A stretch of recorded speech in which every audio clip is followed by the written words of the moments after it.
terjadi kecelakaan. Kalau di taksi kan ada jasara harja, asuransi, ya kan. Nah ini peluang juga bagi perusahaan-perusahaan asuransi untuk masuk, ya. Ini harus ditertibkan. Nah kembali, apakah ini diatur oleh Kementerian Perhubungan, bahwa kemudian juga supirnya itu jangan sampai supir tembak, ya kan. Selama ini mungkin saja ada supir tembak, ya kita nggak tahu kan, ya kan. Nah jadi banyak hal-hal yang perlu diatur dari segi kenyamanan para penumpang ya bertransportasi. Nah ini harus mengacu kepada undang-undang di Dishub DKI kalau kita berbicara mengenai DKI gitu. Dan apakah itu berarti masih belum cukup ya? Kalau misalnya mereka ini kan aplikasi ini jelas supirnya siapa, apa alamatnya, itu sebenarnya bisa menjadi pengaman, masih belum cukup. Nah ini tentunya perusahaan-perusahaan aplikasi seperti Grab dan Uber punya data itu, dan mereka sudah menyeleksi mereka.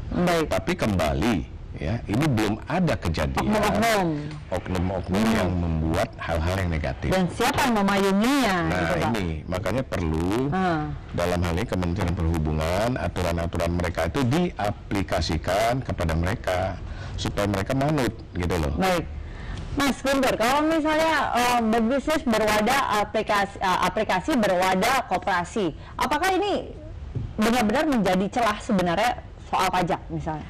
Jadi begini, kembali lagi ke awal saya bilang model koperasinya juga kan kita belum jelas ini. Bisa jadi gini juga salah satu modelnya, drivernya yang berkoperasi. Jadi ada driver koperasi kepada aplikasi. Ya. Jadi aplikasi kalau mau, aplikasi tidak boleh menerima perorangan. Aplikasi itu, misalnya ini penyedia aplikasi, dia hanya mau menerima badan. Jadi jangan perorangan, karena kalau perorangan pertanggungjawabannya sulit. Pengecekannya sulit, NPWP segala macam sulit. Kalau memang mau, jadi bisa jadi akan banyak koperasi. Misalnya daerah Jakarta Timur menggunakan koperasi A, kemudian dia terdaftar sebagai di aplikasi A, aplikasi yang perusahaan A itu. Kemudian jadi ini unitnya penyedia jasa layanan B2B. Selama ini kan penyedia jasa online dengan celah pajaknya di sini ya, karena per orang ya, perorangan. PWP siapa yang mau. Sama kayak angkot ini kan susah dikendalikan karena perorangan. Angkot itu perorangan ya, bukan melalui yang menjadi PT-nya itu pemilikannya itu perorangan, banyak kan perorangan, jadi susah dikendalikan, gitu loh. Maksud saya kalau memang bisa, ini tapi kembali lagi modelnya macam-macam koperasi. Kemudian yang kedua, jangan langkai, biarkan duduk bareng, didiskusikan model. Siapa saja yang misalnya harus duduk bareng ini? Kan ada Kominfo, Debhub. Kalau itu kan urusan regulasi, ya urusan regulasi. Tapi kembalilah. Pajak juga kali ya? Soal kita freeport aja kadang-kadang berani. BKPM? Undang-undang masih bisa ditangguhkan, ini kan undang-undang sudah lama. Mungkin DPR juga harus punya PR ini. Ini undang-undang masuk prolegnas. Ini undang-undang sudah lama, tidak lagi menjawab tantangan. Kemudian juga soal celah-celah segala macam, itu nanti menunggu undang-undang, jadi peraturan. Kemudian kita harapkan juga pelaku-pelaku ini, kalau memang mau berkooperasi, monggo silahkan. Optionnya selain koperasi? PT? Ya, saya bisa jawab. Nah itu gimana itu? Mereka perusahaan asing? Ya, jadi kembali saya menekankan bahwa apa itu PT, apa itu koperasi, apa itu CV itu adalah model bentuk legalitas perusahaan. Silakan milih. Cuman kalau saya lihat kasus ini, sebanyak Uber itu dan Grab itu mendirikan sebuah PT yang bukan aplikasi sebagai katakan anak perusahaan. Nah itu solusi ya. Dengan mereka mendirikan anak perusahaan ini, mereka akan mematuhi semua peraturan di Kementerian Perhubungan ya. Sementara dia sebagai perusahaan aplikasi, sebagai Uber, sebagai Grab, tetap minta izin di Kementerian Minfo. Ini agak beda. Sehingga solusi, ya solusi ini menjadi tertib, ya, menyehatkan suasana investasi juga, tidak terlalu rumit. Mereka bayar pajak, ya kan? Dan juga nanti BKPM mengatur. Kalau perusahaan asing masuk, berapa kepemilikan untuk perusahaan transportasi. Ini kan cuma masalah badan hukum saja, ya kan? Oke, Mas Gatot, Tidak harus gimana? koperasi. Kalau saya nggak berbeda, seharusnya mereka tetap kembali ke aplikasi. Kemudian soal pelaku-pelakunya, tapi ini kembali itu seharusnya melibatkan semua. Jadi jangan sampai hulu ke hilir mereka yang kelola, bahaya. Jadi mereka jadi mereka pelaku jasa transportasinya, mereka juga pelaku aplikasinya. Ini jadi akan bisa membuat ketidakadilan. Idealnya mereka pelaku jasa aplikasi dan mereka kan berhubungan dengan berbagai lembaga, badan-badan yang menjadi anggotanya dalam badan-badan ini bisa berbentuk PT. terserah. Itu mau koperasi. Nah, maksud saya begitu. Apabila dalam kondisi sekarang inisiatornya harus Grab atau Uber sementara untuk memenuhi kegaduhan ini, untuk menyelesaikan solusi ini kan. Solusi ini kan masalahnya kan orang melihat bahwa ada ketidakadilan di dalam hal perpajakan, di dalam hal perizinan. Itu dapat diselesaikan dengan bentuk buatlah PT. Nah, inisiatornya katakan dalam hal ini bisa aja sementara Grab atau Uber. Nanti bisa yang kelompok-kelompok lain membuat PT, buat aturan kerjasama sama Grab, kerjasama sama Uber gitu. Gitu. Maksud saya begitu. Jadi bukan semuanya dikuasai oleh Uber sama Grab. Justru nggak menghindari begini. Konglomerasi itu terjadi ketika hulu sampai hilir dia. Maksud saya, biarkan ini kembali. Bila perlu dua pelaku aplikasi online ini, oke, saya sekarang merubah kebijakan saya menerima anggota. Saya tidak menerima anggota perorangan. Saya hanya menerima badan. Nah, jadi itu yang saya maksud. Jadi bisnis aplikasinya gimana kan mereka kan orang per orang, tapi semua hubungannya ini badan. Jadi di badan itu saya punya anggota. Iya. Nah, kita sama cara berpikir kita sama, Pak. Sama kita cara berpikir. Tapi bukan jadi pelaku juga, jangan, karena bukan masalah itu. Jadi ini B2B, masalah ini kan inisiatornya sekarang mereka. Ya, kalau nggak ada yang mau menginisiasi ini, ya kan. Tetapi daripada tidak ada solusi sekarang, ini dilakukan. Nanti toh muncul kelompok-kelompok B2B yang lain yang akan bekerjasama dengan aplikasi ini. Jadi mereka tuh tidak berminat di bisnis transportasi loh, jangan salah. Aplikasi tidak berminat. Dia tidak berkompetisi di situ. Cuman mereka memanfaatkan yang namanya data-data profil daripada para pelanggan ini untuk kepentingan lain, gitu. Untuk kepentingan lain, iklan lah dan jadi sebagainya. Jadi sasaran mereka sebenarnya bukan untuk mempermudah transportasi publik, bukan ke situ ya arah mereka ya. Jadi mereka bukan menguasai dari hulu sampai hilir, bukan. Begitu. Isu ini pun sebenarnya lebih kenal lagi nanti ketika bisnis jual beli online. Sebenarnya jauh lebih besar. Itu makanya saya agak aneh, kenapa jual beli online tidak diributkan seperti ini? Kenapa gitu? Kenapa giliran soal taksi dan soal ada yang taksi ribut besar? Saya agak aneh. Ketika kemarin yang pertama kali kena dampak itu kan ojek pangkalan. Iya betul. Itu kan dulu isu yang 3-6 bulan yang lalu. Iya. Kenapa nggak apa ini? Saya berprasangka baik saja ya. Mungkin karena ini tidak bersilaturahmi segala macam, bertukar pikiran gitu kan. Kenapa ini sama seperti inilah. Kita jangan sampai begini karena mohon maaf kepada pelaku bisnis konvensional, Anda dulu juga bisa eksis, juga kan pernah juga pelaku lain korban. Bilang bersaing kan seperti itu. Anda eksis hari ini, itu bukan kalau mungkin Bapak yang lebih dulu lagi paling paham tuh, zaman dulu seperti apa. Kadangkala ini kan memang konsekuensi, walaupun kita tidak bisa kaku seperti itu. Namun janganlah model-model pemerahan. Saya nggak khawatir. Masa sampai kayak nanti mau demo apa itu jangan. Saya pikir itu bukan bila perlu nanti tindak tegas. Ketika itu tindak tegas dalam hal apa mengganggunya ya. Karena sudah membrandingkan diri sebagai transportasi publik, maka publiknya ini harus benar-benar terakomodir ketika melakukan demo dan lain-lain. Jadi tidaknya aman nanti. Ini juga celahnya kita jangan nanti hanya bicara soal masalah ini. Masalah jual beli online lebih besar, kenapa nilainya lebih besar? Dan kenapa tidak tersentuh? Maka jual beli online kemarin, jual beli online kan personal juga. Personal. Transaksi PPN-nya bagaimana? PPH-nya bagaimana? Betul. Itu jauh lebih besar dibanding transaksi ini. Jual beli online itu jauh lebih besar. Kenapa? Karena sifatnya perdagangan.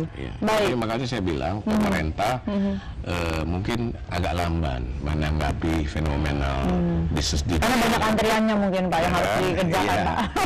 Karena apa? Kalau kita lihat dari zaman berdirinya Alibaba.com, itu kan transaksi online. Alibaba udah 10 tahun lebih di Cina. Ya, kita kita cuma lihat aja, ya kan?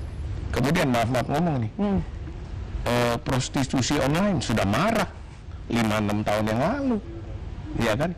Jual beli barang seperti itu. Cuman pemerintah sampai hari ini belum melakukan penertiban. Padahal ini ditunggu zaman gitu ya.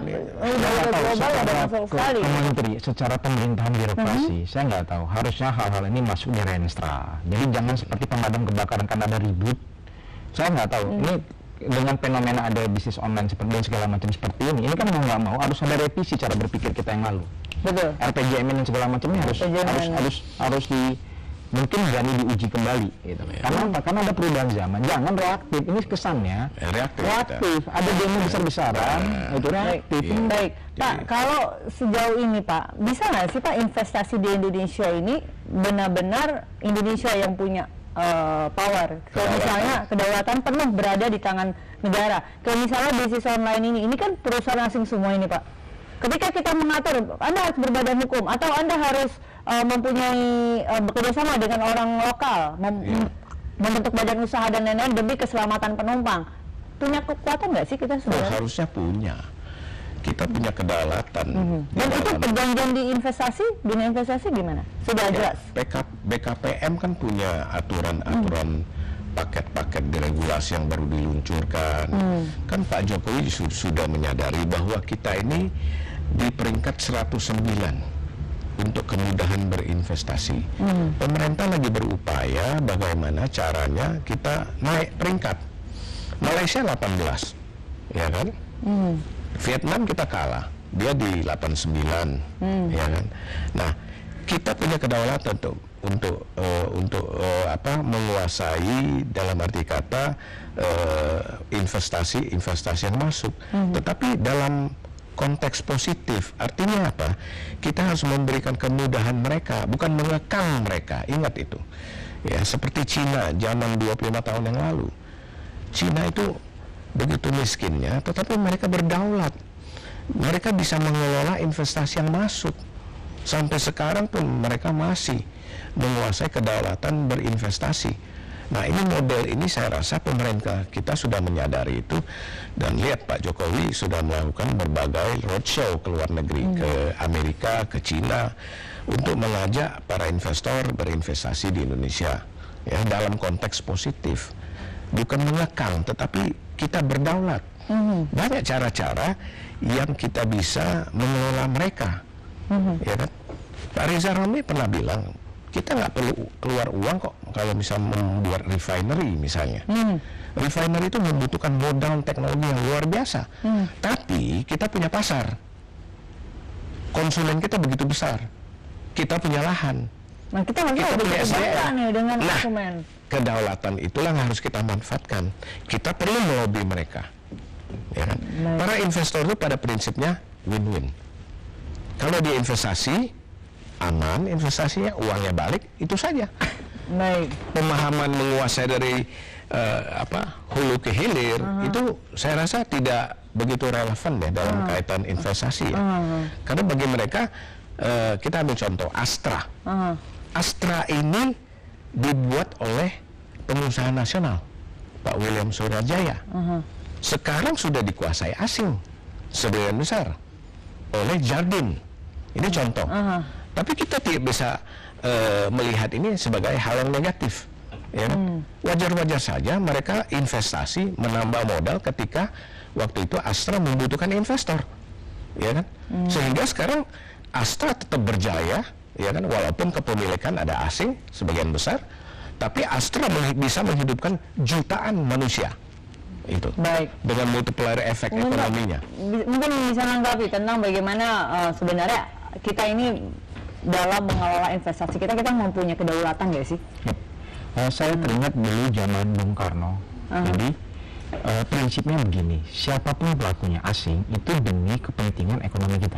Itu prinsip dalam penyelenggaraan gitu. Siapapun, bahkan pelaku ekonomi lokal pun kalau dia merugikan, dia juga tidak harus dipelihara. Sampai sekarang masih berlaku. Nah, jadi maksud saya soal kebetulan ini kan ada yang asing. Gitu. Sederhana sebenarnya, isu asing sebenarnya tidak ada di sini. isu asing ini adalah asing sehingga harus dikenakan satu tindakan, tidak.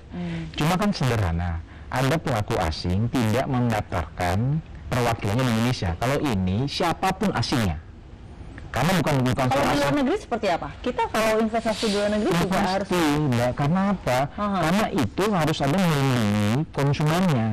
Saya Sudut pandangnya konsumennya ya. konsumen kita, warga kita, Pelakunya, gitu. oke. Warga kita. Contoh menarik itu, Menkominfo kemarin cukup tegas ketika Netflix, gitu loh. Dia nggak mau buat perwakilan, selesai udah. Dan nggak ada pengaruh juga bagi asing. Yang penting jelas, kamu tidak, namun jangan di PHP-in. Ya, betul. Ini kan kalau di PHP-in dibiarkan. Memberi harapan palsu. Iya, harusnya dari awal ini nggak bisa, kamu harus berperwakilan, nggak bisa. Saya tunggu 1-2 bulan gitu. Apalagi dua aplikasi ini udah terkenal di luar. Nah, Harusnya udah ketika ada. sudah jadi banyak menjamur seperti ini kan jadi kegaduhan. Harusnya bergerak. ketegasannya dari kemarin nggak boleh kalau tidak ada, kayak Netflix bisa. Ya. Netflix bisa. Kita tidak berkait. Tapi karena ada kaitannya dengan hukum jual beli kali ya. Enggak, itu Atau kepentingan. apa lembaga konsumennya mungkin. Siapapun pelakunya, dia harus berada di sini, harus punya ada yang bertanggung jawabannya. Tidak bisa langsung. Yang kedua, ada kedaulatan juga. Ini bukan bicara asing, Dan. Asing pun kalau bisa pemerintah mengakses, itu jadi hal yang biasa saja.